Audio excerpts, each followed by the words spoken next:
Hi అండి. ఇంక ఇవాల్టి మినీ వ్లాగ్‌లో ఈరోజు మార్నింగ్ కుకింగ్ రొటీన్ చూసేద్దామండి. ఉదయాన్నే అయితే మా ఆయనకి కాఫీ కలిపిచ్చేస్తున్నాను. ఈరోజు సండే కదా! పిల్లలకి కూడా సెలవే. కానీ మా ఆయనకి షాప్ అయితే ఉంటుందనమాట. ఇంక లంచ్ బాక్స్ అయితే ప్రిపేర్ చేస్తున్నానండి.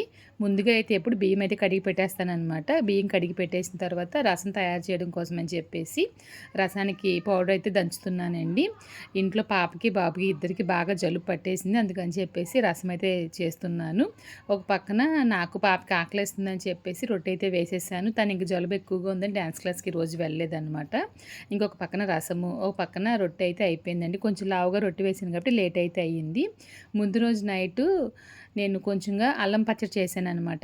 నిన్న పొద్దున చేద్దాం అనుకున్నాను కదా! అవ్వలేదు. అందుకని చెప్పేసి రాత్రికి అయితే చేశాను. ఇంకా అల్లం పచ్చడి, రొట్టె వేసుకొని తినేసామనమాట. ఇంక ఇంట్లో వారు తింటున్నారు కదా చికెన్ అని చెప్పేసి చికెన్ అయితే చేస్తున్నాననమాట. చికెన్ కడిగేలోపు పాప అయితే ఉల్లిపాయలు కట్ చేసేసింది. చికెను పోయిన వారం చేసినప్పుడు గ్రేవీగా చేశాను. ఎప్పుడు గ్రేవీగానే చేస్తాను. కాకపోతే ఏంటంటే నేను తినట్లేదు కదా! అందుకని చాలా మట్టుకు ఉండిపోయిందనమాట. అందుకని చెప్పేసి చాలా సెమీ గ్రేవీ కింద అటు ఫ్రై కాదు, ఇటు ఇగురు కాకుండా కర్రీ అయితే తయారు చేసేసాను. ఇంకా మా ఆయనకి బాక్స్ పెడదామని చూస్తే లంచ్ బాక్స్‌లు కొట్లో మర్చిపోయారని చెప్పేసి ఇంక పెద్ద బాక్స్‌లో పెట్టేసి మా బాబుకి కూడా ఒక చిన్న బాక్స్‌లో పెట్టేసాననమాట.